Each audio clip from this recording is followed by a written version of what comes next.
Shankar Guha Niyogi knew his life was in danger.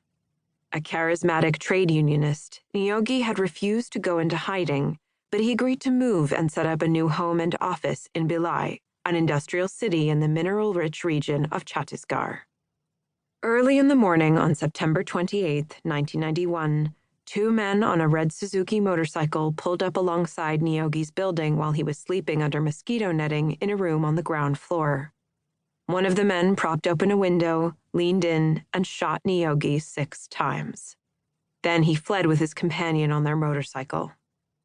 Niyogi was rushed to a nearby hospital, but every bullet had pierced the back of his head or his neck. He was killed at the age of 48, leaving behind a wife and 3 children. Within hours, hundreds of distraught people turned up at the morgue in Bhilai.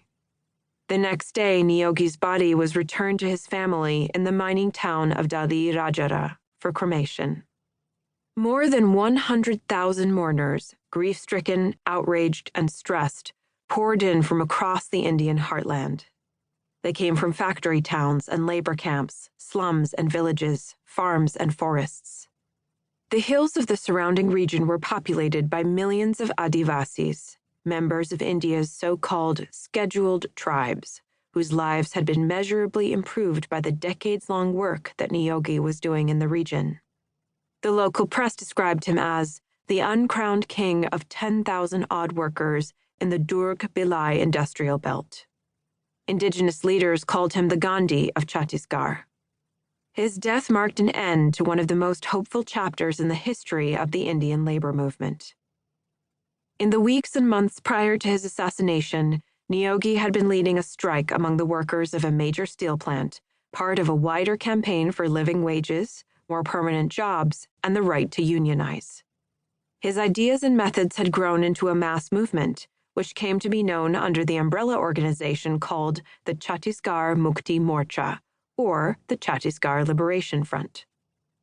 What made the Chhattisgarh Mukti Morcha so captivating, and also, one imagines, so threatening to industrialists and the politicians in their pocket, was the fact that Niyogi established common ground among factory workers, farmers, peasants, the rural poor, and tribal communities who were ancestral to the area and had, for centuries, considered the mountains of central India not just sacred, but the physical embodiments of their living gods.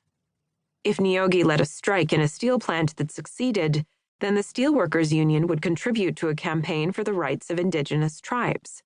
If that campaign worked, then the tribes would throw their weight behind an agitation by local farmers, creating a support structure across communal lines that was both unprecedented and politically powerful. Niyogi also did the one obvious and necessary thing that almost no other labor initiative or civil rights group of that era thought to do. He made women and their issues, including childcare, maternity benefits, and protection from domestic violence, central to the movement. The Chhattisgarh Mukti Morcha went far beyond the basics of workers' rights to address issues of health, education, and leisure time.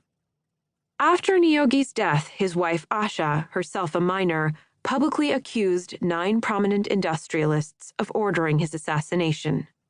6 years later, in 1997, 5 people, including 3 of the industrialists, were convicted of conspiracy to commit murder and sentenced to life in prison. The gunman, an assassin for hire who was implicated in a smattering of local crimes, was given a death sentence. It was the first time that factory owners in India were found guilty of killing a labor activist. It was considered a judicial triumph, a rare example of justice being served, and the acknowledgement of a species of crime that was known to happen but hard to prove, and even harder to pin on men of importance. But then, a higher court overturned the convictions in 1998. In 2005, the case went to the Indian Supreme Court, which acquitted the industrialists and everyone with them of the crime.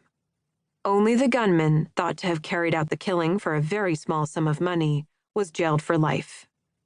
The labor struggle in Chhattisgarh soon entered a vortex of escalating violence among paramilitary forces, corporate interests, and local insurgents.